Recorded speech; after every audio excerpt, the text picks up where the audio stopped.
আসসালামু আলাইকুম প্রিয় দর্শক, আশা করছি ভালো আছেন। রানারের পক্ষ থেকে সকলকে শুভেচ্ছা।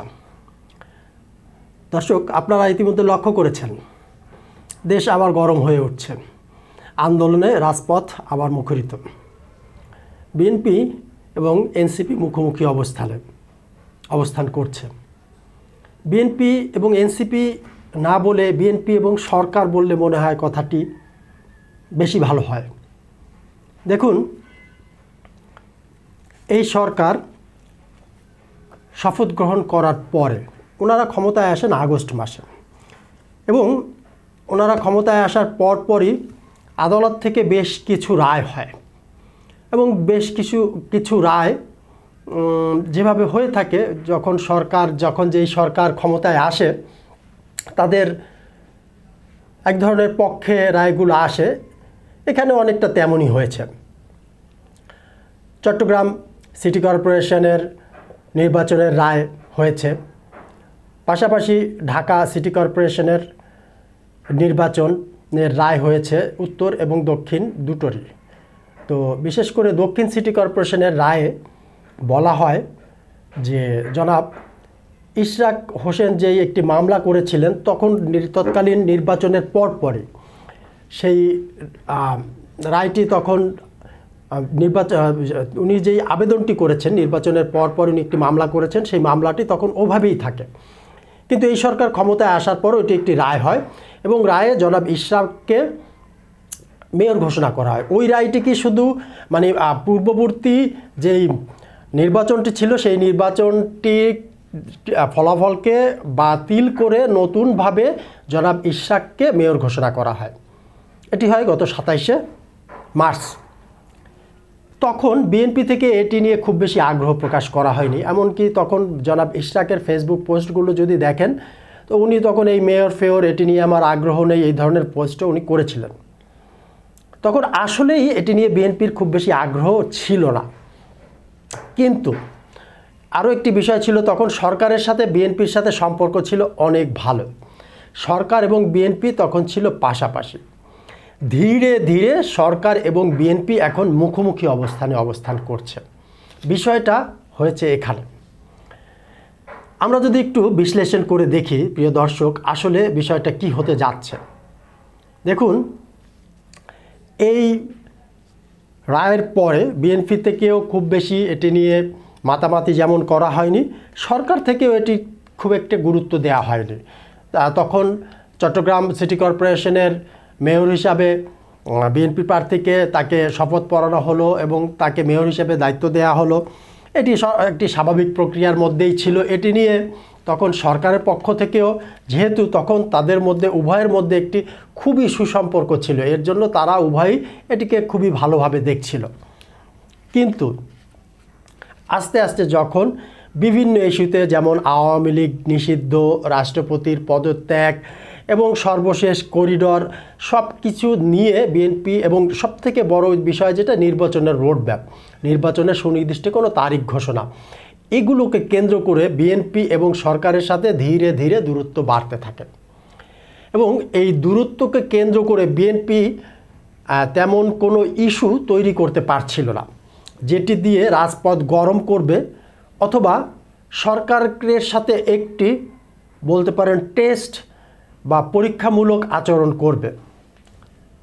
জনাব ইশরাকের এই বিষয়টি বিএনপি এই মুহূর্তে নিয়েছে টেস্ট কেস হিসাবে, যে এটিতে যদি তারা সাকসেসফুল হয় তাহলে তাদের পরবর্তী আন্দোলনের পথকে সুগম করার একটি দিক নির্দেশনা হিসাবে জনাব ইশরাকের এই বিষয়টি কাজ করবে। তথাপি সরকারও নিয়েছে এটি একটি চ্যালেঞ্জ হিসাবে।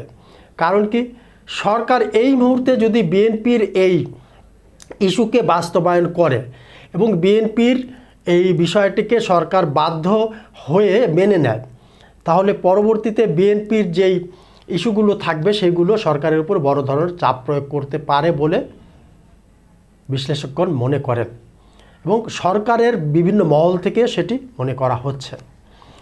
দেখুন, এই মার্চ মাসে যখন রায়টি হয় তখন কিন্তু জনাব আসিফ মাহমুদ সজীব ভুঁইয়া তিনিও ছিলেন, উনি এখনও আছেন উপদেষ্টা হিসাবে। তখন আরও একজন উপদেষ্টা ছিলেন, তখন জনাব নাহিদ ইসলাম, উনি সরকারের তথ্য ও সম্প্রচার এবং ডাক ও টেলিযোগাযোগ মন্ত্রণালয়ের দায়িত্বে ছিলেন। ওনারা দুজন প্রতিনিধি ছিলেন। এবং জনাব মাহফুজ আলম তখন প্রধান উপদেষ্টার বিশেষ সহকারী হিসাবে উনি তখন ছিলেন।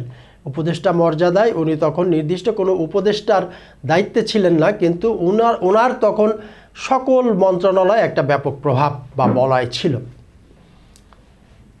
এই ছিল যখন অবস্থা।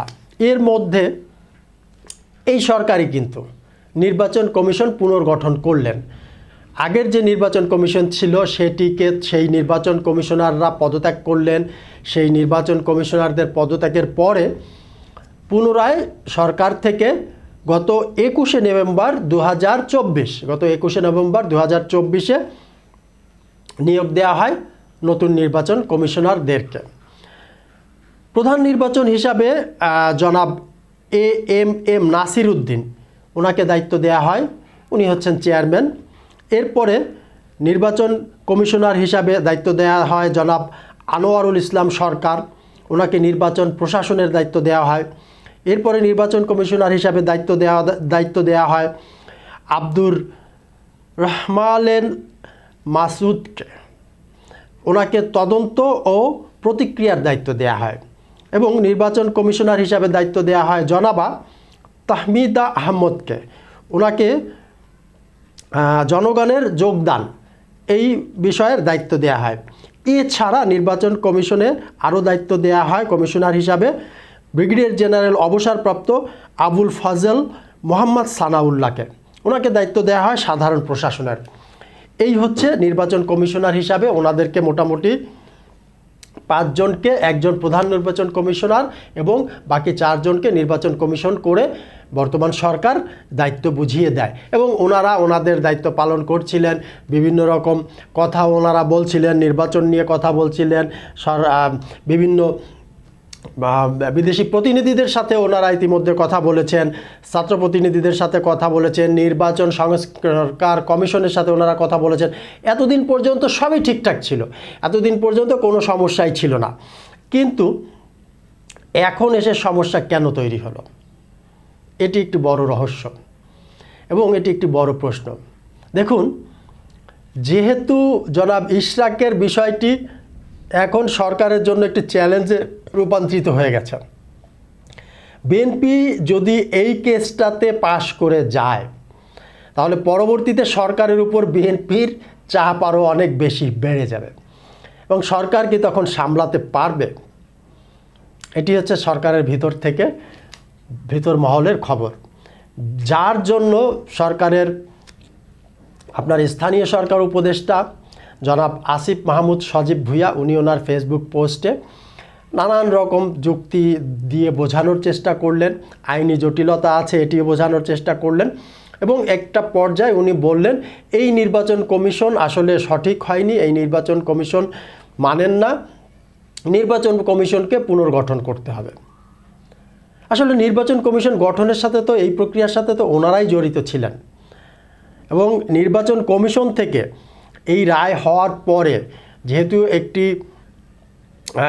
এটার একটি বাধ্যবাধকতা রয়েছে, রায় হওয়ার পরে গেজেট প্রকাশের জন্য, শপথ বাক্য পাঠ করানোর জন্য, তার জন্য আইন মন্ত্রণালয় কিন্তু এক চিঠি দেয়া হয় এবং তাদের মতামত জানতে চাওয়া হয়। আইন মন্ত্রণালয় থেকে যেই কাজটি করা হয়, তারা কালক্ষেপণের কৌশল অবলম্বন করেন। এটি আসলে সঠিক কৌশল ছিল না। কালক্ষেপণের কৌশলটি তাদের জন্য বুমেরাং হয়ে দাঁড়ায়। কিন্তু নির্বাচন কমিশনের বাধ্যবাধকতা ছিল সাংবিধানিক, তাদেরকে একটি নির্দিষ্ট সময়ের মধ্যে এটির গেজেট প্রকাশ করতে হবে। নির্বাচন কমিশন ওই জায়গাতে আটকে যায়। ওই কালক্ষেপণটা যেমন আইন মন্ত্রণালয় করতে পারছিল, নির্বাচন কমিশন করতে পারছিল না। এই যে আইনের মার প্যাচে নির্বাচন কমিশন আটকে গিয়ে এখন সরকারের বিরাগ ভাজন হয়েছে নির্বাচন কমিশন এবং নির্বাচন কমিশনাররা। পরবর্তীতে জনাব নাহিদ ইসলামের মাধ্যমে এনসিপি থেকে একটি দাবি তোলা হলো যে তারা এই নির্বাচন কমিশন মানে না এবং তারা একটি আন্দোলন কর্মসূচিরও ঘোষণা দিল। আজকে যখন আমি ভিডিওটা করছি, আজকে তারা নির্বাচন কমিশনের সামনে তারা বিক্ষোভ প্রদর্শন করছে এবং তারা নির্বাচন কমিশনারের পদত্যাগ দাবি করছে। নির্বাচন কমিশন ঠিকভাবে গঠিত হয়নি।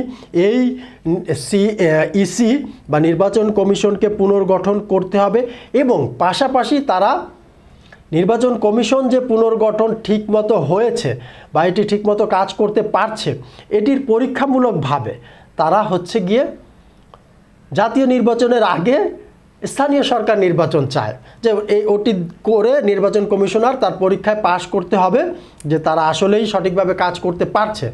মোদ্দা কথা হচ্ছে তাদের পছন্দ মতো কাজ করতে পারছে, তাহলে মনে হবে যে এই নির্বাচন কমিশনার ঠিক এবং সঠিক হয়েছে। কিন্তু বিষয় হচ্ছে, বড় একটি প্রশ্ন হচ্ছে, এই নাটক কি দেশের মানুষ এখন মেনে নিবে? 5 মাস 4 মাস 3 মাস আগেও যখন নাটকগুলো মঞ্চস্থ হচ্ছিল, তখন জনগণের সামনে নাটকগুলো যে নাটকীয়তা সেটি কিন্তু আসলে প্রকাশ্যে আসছিল না, মনে হচ্ছিল অভিনয়গুলো আসলে বাস্তব। এখন আপনারা যে অনেক কিছুতে অভিনয় করছেন, নাটক করছেন, এটি মনে হয় জনগণের সামনে প্রকাশ হয়ে যাচ্ছে। প্রিয় দর্শক, আপনারা কি মনে করেন?